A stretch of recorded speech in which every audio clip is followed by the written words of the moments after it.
Eucharistic Pilgrimage is now underway. After a Pentecost vigil mass at St. Mary Church in New Haven over the weekend, pilgrims on the Elizabeth Ann Seton route got on their way, following the Blessed Sacrament through the city streets, stopping at another church, then ending at the waterfront, where they boarded a boat for the next leg of their journey. Archbishop Coyne of Hartford led the pilgrims out of St. Mary's and described to us the inspiring show of faith. I remember at one point pausing and turning around and looking back because we were on a long stretch and just seeing a great parade of people behind me, close to 600 to 700 people, because many people joined us who weren't able to get into the church as well. The Archbishop says despite the light rain, the pilgrims persevered. Those pilgrims are on their way to the Diocese of Brooklyn right now, making their way into the city on Memorial Day weekend. Here's how you can join the journey. The easiest spot to meet up with the pilgrims in Manhattan is at St. Patrick's Cathedral.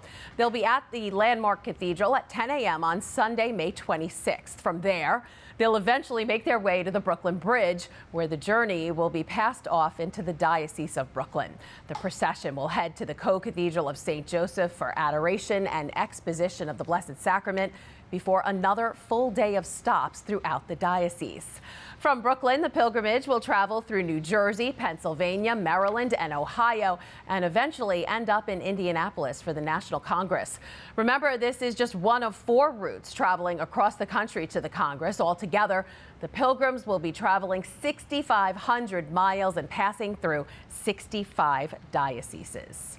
And even though the pilgrims will only actually be in Brooklyn for about 24 hours total, they will make several stops in the diocese. Father Joseph Givino, Vicar for Evangelization and Catechesis in the Diocese of Brooklyn, joins us now to tell us more. Hi, Father. How are you? I'm well. So the pilgrims will be visiting a number of churches for Mass, Eucharistic adoration, prayers, the Co-Cathedral of St. Joseph in Prospect Heights, St. Charles Borromeo in Brooklyn Heights, Our Lady of Angels in Bay Ridge, just to name a few. So what went into planning all of this? How did you decide the stops?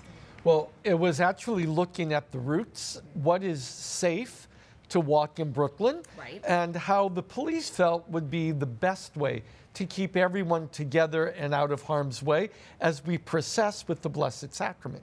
So we just made a straight line from the Brooklyn Bridge through to Bay Ridge. I love it. So we kind of have breaking news here. We just heard that part of the procession will take place on a boat. The pilgrimage sails from Brooklyn across the Hudson to New Jersey. So tell us more details on that. Exactly. Right by the Brooklyn Bridge, the pilgrims will get on a boat with 15 dignitaries, and they will go to Liberty Island for a pass-by blessing. So parishioners have been invited to get on ferry boats at Battery Park, get to the Statue of Liberty, and be there to greet the Eucharist as the boat slows down for the blessing and moves on to Perth Amboy. It sounds like quite the journey. It's supposed to be tough but fun. Remember, it is a pilgrimage. It's a pilgrimage. Why should people take part in this? What will they get out of it?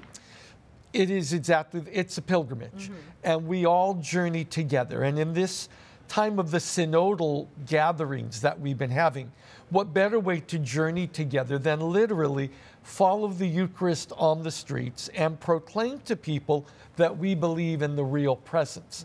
Memorial Day weekend was the day that we were given by the National Committee, but with all the parades that will be going on, it's our time to say this is a procession. It's not a parade. It's much more blessed and grace-filled. Absolutely. So before she left, we spoke with one of the perpetual pilgrims on the Elizabeth Ann Seton route.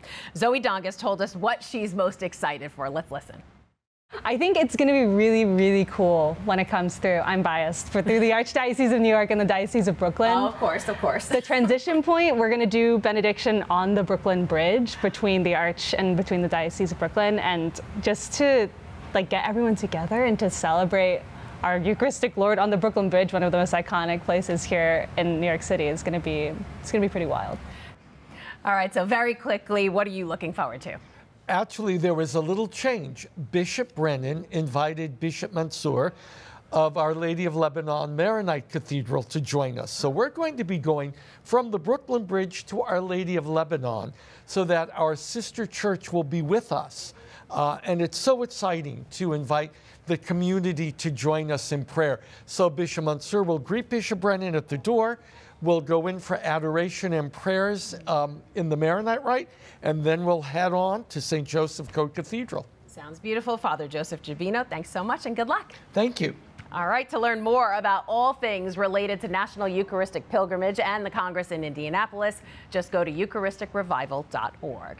And remember, the tablet will have comprehensive coverage at thetablet.org. You don't want to miss anything. It's the first National Eucharistic Congress in nearly 90 years. Hi, I'm Christine Persichetti, anchor of Currents News. If you like what you saw, please hit the like button on this video. And if you want to see more content just like it, subscribe and click on the bell for notifications. Thanks for watching, because we are putting your faith in the news.